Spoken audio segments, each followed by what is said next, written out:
Je sais pas si tu es au courant, mais actuellement se déroule à Villepinte la Japan Expo. Et j'ai la chance cette année, de m'y rendre. Et pour le coup, je me suis dit, Loïc, n'y va pas non préparé, car sinon tu vas revenir avec des mangas plein les bras. La carte bleue, tu l'auras flambé. Ton compte en banque, tu l'auras fait exploser, tout comme ton découvert autorisé. Et ta banquière, mardi, elle t'appelle et elle te désingue. Alors en gros, je me suis dit, organisation, Loïc, organisation. Et pour le coup, je me suis préparé une petite liste de quelques titres Boys Love que je voulais, que je voulais forcément récupérer sur les stands de Anna Collection et de Taifu Comics.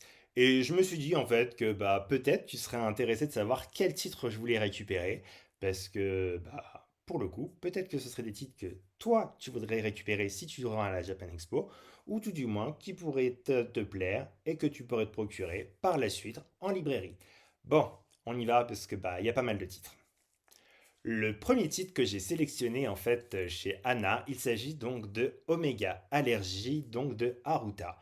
On y suit en fait Mido, qui est un alpha qui est allergique aux phéromones que dégagent les omégas, et en fait ça le pousse en fait à leur sauter dessus et à les agresser. Et de l'autre côté, on a Iyama, c'est ça? Oui, Iyama, qui est un oméga avec une drôle de cicatrice dans le cou et qui va lui proposer en fait un marché à Mido, à savoir qu'ils deviennent partenaires. Ainsi, une fois qu'ils seraient donc noués et partenaires, Mido ne réagirait plus aux phéromones des autres omégas et pour le coup, Iyama en fait, il serait tranquille et il serait plus emmerdé par les alphas. Donc, voilà, cela se fait. Et en fait, petit à petit, en fait, Mido va découvrir en fait que Iyama, il a une haine, mais viscérale, pour les alphas. Et en fait, il va essayer de savoir pourquoi il déteste les hommes et les alphas à ce point-là. Donc franchement, dès que j'ai vu la couverture, ça m'a plu, ça m'a tenté. Surtout que c'est de l'Oméga Verseux et Oméga Verse. Je sais jamais si on dit Oméga Verseux, Oméga Verse. Enfin, dans tous les cas, c'est un titre qui m'avait intéressé parce que c'est un genre en fait que je découvre de plus en plus et que je prends de plus en plus de plaisir à découvrir. Le deuxième titre que j'ai sélectionné, il s'agit de Les profs aussi ont une libido de Ushino, qui est donc une comédie tranche de vie dans lequel en fait on va y suivre en fait Ren qui est un musicien, chanteur un peu raté et qui doit travailler en fait dans l'établissement scolaire que son père dirige. Et de l'autre côté en fait on a Kiichi qui lui est un professeur de maternelle en fait hyper sérieux, qui adore son métier. Et là, pour le coup, on est vraiment dans la thématique en fait des opposés qui s'attirent, parce que petit à petit, en fait, Ren va être attiré par Kiichi. Ils vont se fréquenter petit à petit, et Ren va commencer à développer des sentiments au fil de leurs interactions qu'il ne connaît pas et qui doit être, à mon avis, le sentiment amoureux. La couverture est super mignonne, c'est surtout ça qui m'a donné envie de le découvrir parce que les dessins avaient l'air vraiment sympas. En tout cas, voilà, il y a l'histoire de libido derrière, donc je pense quand même qu'il y a un minimum de sexy time là-dedans et puis on verra. En tout cas, ça m'intriguait suffisamment. L'autre titre, il s'agit donc de Just Borderline, qui est un one-shot de Akihito Sato, où on va y suivre Sato Naka, qui est un jeune délinquant pickpocket qui va se faire un jour prendre en flag par Kato. Oui, c'est bien ça. Kato qui travaille, lui, qui est membre d'une division de la police qui enquête sur la cyber, qui est spécialisée donc dans la cybercriminalité. Et il faut savoir, en fait, c'est que Sakamoto et... non, Satonaka et Kato s'étaient déjà rencontrés, en fait, quelques années auparavant, en fait, quand Satonaka était étudiant et que Kato était un jeune, officier de police de quartier. Et suite à cette une suite à ce qu'il l'a arrêté, en gros, Kato propose à Satonaka en fait une option, deux options. Soit il rejoint l'équipe qui dirige de traque à la cybercriminalité, soit il l'emmène en tôle. Donc en gros, Satonaka, il a vite fait en fait de dire oui, hein, je vais rejoindre ton équipe, mais à une seule condition, je veux crécher chez toi. Et là, Ah ah. C'est là où ça va devenir intéressant parce qu'il faut savoir en fait que Satonaka avait eu donc un crush pour Kato suite au fait que leur première rencontre une dizaine d'années en avant. Et en fait le dessin m'a bien plu, je trouve que la couverture était sympa, le pitch de base semble tout simple, mais je pense que ça peut offrir en fait un petit one-shot plutôt sympa. Donc je vais me laisser tenter et je vous en reparlerai juste ici. Autre titre dont je voulais vous parler, que je voulais me procurer, il s'agit du Chien Fou et du Tigre en carton, qui est un one-shot de Somu Gorida. Gurida. Je sais jamais comment on prononce. Gurida, je crois que c'est ça. Ouais. Somu Gurida. On y suit en fait Ryohei, qui est en fait un délinquant qui fait des combats et qui n'a jamais perdu un combat. Et en fait, il est reconnu comme étant super, super dangereux. Et de l'autre côté, en fait, on a Kanta, qui est un homme, en fait, qui a un peu détesté tout le monde, qui est un peu le souffre-douleur de toute la ville. Et il faut savoir, en fait, que Kanta avait aidé et secouru Ryuhei quelques années préalablement, en fait, quand Ryuhei était un jeune ado. Et depuis, en fait, Ryohei, en fait, il a un gros crush pour Kanta. Et son rêve, en fait, c'est de prendre Kanta, de se barrer, de quitter la ville et de vivre leur happy ever after. Sauf qu'en attendant, Ryohei, il en a complètement ras le cul et commence à avoir de la rancœur de voir que toute la ville en a après le mec qui kiffe. Donc, je pense que c'est un moyen qui pète un câble, qui devienne un petit peu violent. Et j'ai envie de voir, en fait, comment ça, voilà, comment ça va se faire, surtout que c'est annoncé comme entre quand même une romance un peu dramatique avec pas mal de smut, donc voilà quoi. Je- Ça m'intrigue pas mal.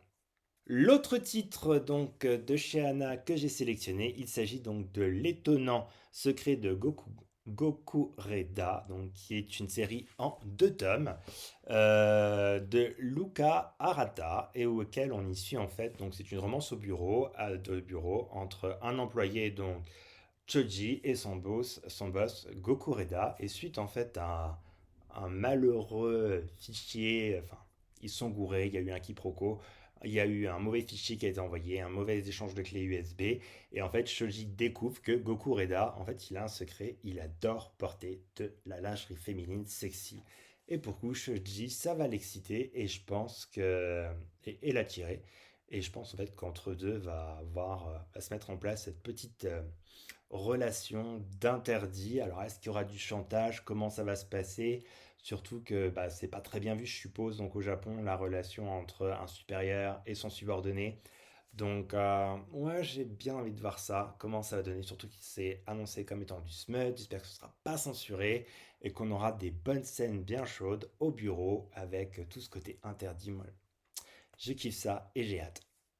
Les deux autres titres en fait que j'ai sélectionnés chez Anna Collection, je vais pas rentrer énormément dans les détails parce qu'en fait c'est des suites de séries et j'ai pas envie de vous spoiler. Donc je vais juste vous raconter en fait le pitch de base donc pour l'un du tome un et pour l'autre du tome 1 aussi. Donc le premier en fait c'est le tome 2 de Si tu insistes de ah, Niyama que vous savez j'adore, qui est la mangaka derrière My Pretty Policeman entre autres. Et pour le coup, en fait, j'avais bien aimé le premier tome où on y suivait en fait Hikaru et Shinodu. Shinodu, en fait, qui était un employé de bureau qui essayait de passer totalement inaperçu, qui avait des lunettes, qui se cachait, enfin, qui essayait de s'en les dire pour vraiment passer, faire, ouais, comme du papier peint en fait, vous savez, totalement invisible. Alors qu'il avait une deuxième vie le soir où il devenait Nin Nin, qui était un espèce de don Juan, un peu escorte, qui avait un charme fou et qui enchaînait les conquêtes. Et de l'autre côté, en fait, on a Konichi, Hiraku, qu'est-ce que je dis pas Konichi, Hiraku, qui lui en fait est un employé de bureau en fait qui avait pas du tout de mal à séduire. Sauf que là, pour le coup, un jour, il arrive dans le bar où il croise Nin Nin, donc Shinodu, et en fait, il va se prendre un gros lapin et il va pas le supporter et il va tout faire pour en gros faire craquer et conquérir Shinodu. Nin Nin. Voilà, bon. c'est le speech, vous vous doutez bien de comment ça se finit. Et en gros, dans ce tome 2 en fait, j'espère en fait qu'on va approfondir la relation, parce qu'en fait, tout le tome 1 était basé en fait sur ce jeu de séduction, de drague, en fait, pour savoir si Hiraku allait réussir à récupérer Shinodu. Enfin, à capturer Shinodu, à l'avoir. Enfin, bref, à le sauter. Ouais, un truc comme ça. Donc voilà, donc j'ai envie de voir en fait si Niyama va approfondir la relation et comment ça va se passer entre eux en fait où ils vont se mettre en fait à se découvrir l'un l'autre plus en profondeur. Donc je suis assez curieux et bah, j'ai hâte de voir ça. Enfin, le dernier titre de Shana Collection, il s'agit du tome 4 de Vice, de Limo, qui est un drame psychologique.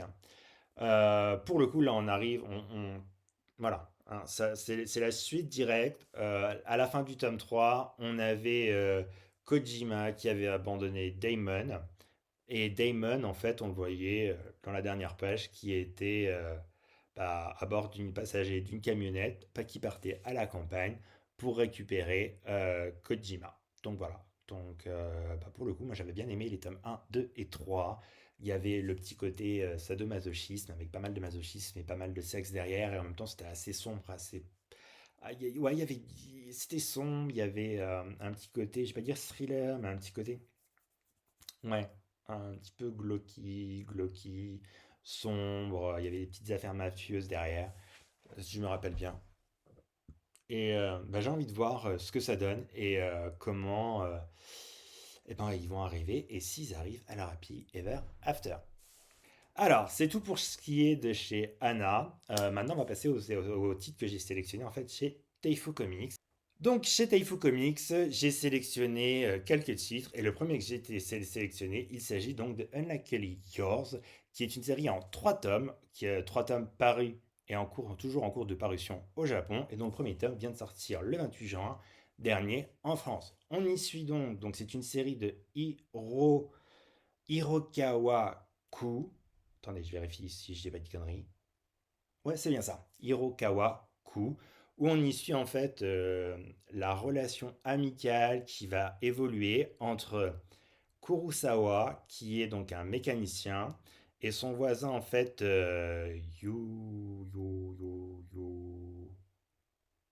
Konichi, et pas Yuei, donc son voisin Konichi, qui lui en fait est un YouTuber spécialisé donc dans le conseil dans les relations amoureuse. Et là, pour le coup, bah, on est dans du Grumpy Sunshine. Et j'ai envie de voir en fait si on va avoir vous savez, le fameux dicton du cordonnier mal chaussé ou qui est le plus mal chaussé. Et j'aimerais bien, je pense qu'en fait, et c'est ce que j'aimerais bien, c'est que pour le coup, Koichi, il soit super pas doué en amour, alors que son boulot, c'est de donner des conseils en amour. Et en fait, j'ai envie de voir en fait comment va se développer toute cette relation, d'abord amicale et qui va déraper en fait vers une relation amoureuse entre bah, ce mécanicien Grumpy et ce YouTuber spécialisé en conseils en amour qui a l'air d'être un personnage très solaire. Donc voilà, donc j'ai hâte de voir ça. Alors après, on a une suite de séries. Pour le coup, je vais juste vous donner le speech de base parce que voilà, je peux vraiment pas vous en dévoiler trop parce qu'il faut le découvrir. Franchement, c'est une série, j'avais acheté les deux premiers tomes et j'avais mis longtemps à me mettre dedans. Et quand je me suis mis dedans, j'ai dit, mais putain, Loïc, pourquoi t'as attendu autant de temps pour t'y mettre, quoi? Elle est juste terrible cette série. Il s'agit donc de Lullaby of the Dawn de Yuna Ichika. Et donc là, on arrive donc au quatrième et dernier tome, il me semble. Donc là, pour ce qui est du speech de base, on y suit Manieri, qui est le chaman du Sud, qui a pour mission en fait de protéger le rivage et un village des démons qui, la nuit, sortent de la mer pour venir bah, récupérer des âmes. Et en fait, bah, il se bat toutes les nuits en se faisant empoisonner petit à petit par les démons. Et un jour, en fait, il y a... Comment il s'appelle déjà Euh, Je vais dire ça. Arnor, qui est un des jeunes du village qui va suivre bah, d'autres jeunes du village qui vont faire un peu, vous savez, un peu comme les séries américaines avec la maison hantée, où en fait il y a l'espèce de challenge de qui a le plus de couilles et qui va réussir à y aller, à visiter les nénères et tenir le plus longtemps sans avoir peur. Ben, en fait, on est un peu sur ce schéma-là, avec donc une bande de gamins qui vont aller la nuit sur la plage alors que c'est interdit. Et là, il y a les démons qui arrivent, et pour le coup, on a Arnor qui va essayer de défendre ses amis qui vont se barrer, et Arnor qui va tomber dans l'eau et être récupéré et protégé par Manieri. Et pour le coup, en fait, bah, Arnor, en fait, il va avoir le sentiment d'avoir une dette et il va avoir un petit côté obsessionnel pour Manieri. Et petit à petit, en fait, il va aller le voir et il va devenir un peu son assistant. Et avant de devenir ami et de petit à petit avoir leur relation qui évolue. Voilà. Et donc, c'était super cool. Les dessins sont super beaux. C'est de la romantaisie, c'est fantasy. C'est beau, franchement. Et l'histoire est terrible. Elle est hyper bien construite. Et il y a tout plein de trucs qui se passent parce que pourquoi les chamans ont une durée de vie assez courte et pourquoi la Manieri, et lui, il a sa durée de vie qui réduit pas et pourquoi la malédiction, en fait, elle ne se propage pas plus et autres. Et voilà, j'ai envie de savoir un peu, en fait, vers où ça va nous emmener et d'avoir les aboutissements. Ouais, je crois que c'est comme ça qu'on dit de cette histoire. En tout cas, j'avais beaucoup aimé et je vous la conseille à 1000%. Alors, là, pour le coup, c'est un webtoon en deux tomes. Donc, c'est deux tomes d'un webtoon que j'ai sélectionné. Il s'agit de Irua, tome 1, tome 2 de Daejun, où pour le coup, on est sur de la tranche de vie lycéenne.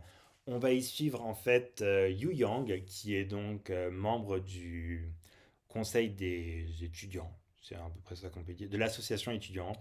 C'est quelqu'un d'extrêmement solaire, d'extrêmement extraverti, apprécié de tous, aimé de tous. Et de l'autre côté, en fait, on a Li Wan qui passe pour quelqu'un de très solitaire parce qu'en fait, il est calme, posé, il fait pas de vagues et autres. Et en gros, là, on est encore sur le schéma donc des opposés qui s'attirent et de la relation en fait qui va naître entre Yu Yang et Li Wan. Voilà. Donc, les dessins avaient l'air sympathiques. Franchement, j'ai bien aimé les couvertures.